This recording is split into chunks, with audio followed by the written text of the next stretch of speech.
हरिओम, नमस्ते. मी दीपाली, योग शिक्षिका. खरं तर मला कॉलेजपासूनच योगा करण्याची आवड होती, पण त्यावेळेस मी जो योगामध्ये सहभाग घ्यायची तो फक्त माझ्या स्पर्धांपुरता असायचा. त्यानंतर शिक्षण संपलं, लग्न झालं, मुलं झाली, कसलाही शारीरिक त्रास नव्हता, पण तरी अधूनमधून मी योगा करायची, वॉकला जायची, पण कधीतरी हे चालू होतं. त्यानंतर सगळ्यांसाठीच वाईट असा काळ आला, तो म्हणजे कोरोनाचा काळ. सगळ्यांचं आयुष्य थांबलं होतं, सगळेजण घरामध्ये बंद झाले होते आणि त्याचप्रमाणे आम्ही देखील झालो होतो. सगळ्यांना दिवसभर एकमेकांना सहन करण्याची अजिबात सवय नव्हती. प्रत्येकावरचा शारीरिक ताण, मानसिक ताण वाढत होता. TV लावला, मोबाईल बघितला की वेगवेगळ्या बातम्या कानावर यायच्या आणि त्यामुळे मानसिक ताण अजूनच वाढत होता. सगळेच ह्या ताणाखाली जगत होते, तसंच मी देखील. मग तेव्हा मला परत योगाची आठवण झाली, कारण घराबाहेर तर आपण पडू शकत नव्हतो. मग मी कॉलेजमध्ये केलेली योगासने आठवून करायला लागले की काहीतरी शरीराचा व्यायाम होईल. पण त्याचा उलटाच इफेक्ट व्हायला लागला. कधी कधी माझं पोट दुखायला लागलं, कधी मान दुखायची, कधी डोकंसुद्धा दुखायचं, कधी कधी स्नायू आखडल्यासारखे व्हायचे, चमक निघायची, असे वेगवेगळे त्रास मला व्हायला लागले. मग तेव्हा मला समजलं की हा मी जो योगा करते तो शास्त्रशुद्ध पद्धतीनुसार नाही. ह्याची पद्धत आपण शिकून घ्यायला हवी. योगाची आवड मला होतीच, माझ्याकडे वेळ होता कारण मी घरीच होते. मग मी 1 वर्षाचा योग शिक्षकाचा डिप्लोमा पूर्ण केला.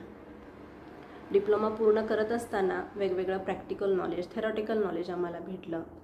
शिवाय आमचं ऑन स्पॉट देखील प्रॅक्टिकल करून घेतलं. वेगवेगळे शिबिरं आयोजन करून त्याच्यामध्ये देखील आम्ही योगा शिकवायला जायचो. डिप्लोमा पूर्ण झाला आणि मग त्यानंतर मी स्वतःचा ऑनलाईन क्लास सुरू केला. ऑनलाईन क्लासमध्ये स्टुडंट यायला लागले. हळूहळू ते मला वेगवेगळ्या समस्यांबद्दल विचारायचे. काहींची उत्तरं तर मला देता यायची, पण काहींची उत्तरं मी देऊ शकत नव्हते, कारण एवढंच सखोल नॉलेज मला योगाबद्दलचं नव्हतं. मग मी पुस्तकं वाचायला लागले, त्याच्यातून मला ज्ञान मिळायला लागलं. पण तरी मला असं जाणवायला लागलं की आपण योगामधलं अजून डिटेल नॉलेज घेतलं पाहिजे, काहीतरी अजून खोलवर नॉलेज देणारं शिक्षण आपण घेतलं पाहिजे.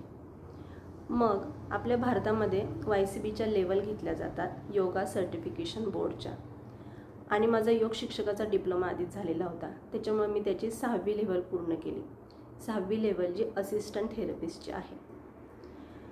ही लेवल पूर्ण केल्यानंतर माझ्या ज्ञानात खूप मोठी भर पडली, कारण याच्यामध्ये प्रत्येक व्याधीनुसार, वयोगटानुसार, प्रकृतीनुसार आपण वेगवेगळी योगासने वेगवेगळ्या पद्धतींमध्ये कशी घेऊ शकतो या संबंधीचं नॉलेज होतं. आणि याचं सगळं डिटेल नॉलेज मला मिळालं होतं. त्याचं आमचं प्रॅक्टिकलसुद्धा झालेलं होतं. YCBची 6वी लेवल मी पूर्ण केली आणि परत माझे क्लासेस सुरू केले. आणि आत्तासुद्धा माझे ऑनलाईन क्लासेस सुरू आहेत. पण फायनली मी ठरवलं की आता आपण यूट्यूबवर यायचं आहे. आणि यूट्यूबवर मी माझा योगासाठीचा नवीन चॅनल सुरू करत आहे. गेली 5 वर्ष मी योगा करते आणि माझं योगासंबंधीचं संपूर्ण नॉलेज, वेगवेगळ्या वयोगटानुसार कोणती आसनं घ्यावीत, व्याधीनुसार कोणती आसनं करावीत, किंवा एखाद्या आसनामध्ये थोडाफार बदल करून ते आसन आपल्या प्रकृतीसाठी योग्य असं कसं करता येईल, ह्याबद्दलचे सगळे डिटेल व्हिडिओ मी ह्या यूट्यूब चॅनलवर टाकणार आहे.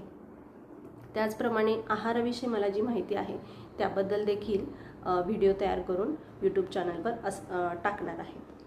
तर फक्त गरज आहे ती तुमच्या सपोर्टची. त्याच्यामुळे चॅनलला सबस्क्राईब करा आणि ज्यांना अशा व्हिडिओंची गरज आहे, योगा करण्याची गरज आहे, त्यांना देखील हे व्हिडिओ शेअर करा. धन्यवाद.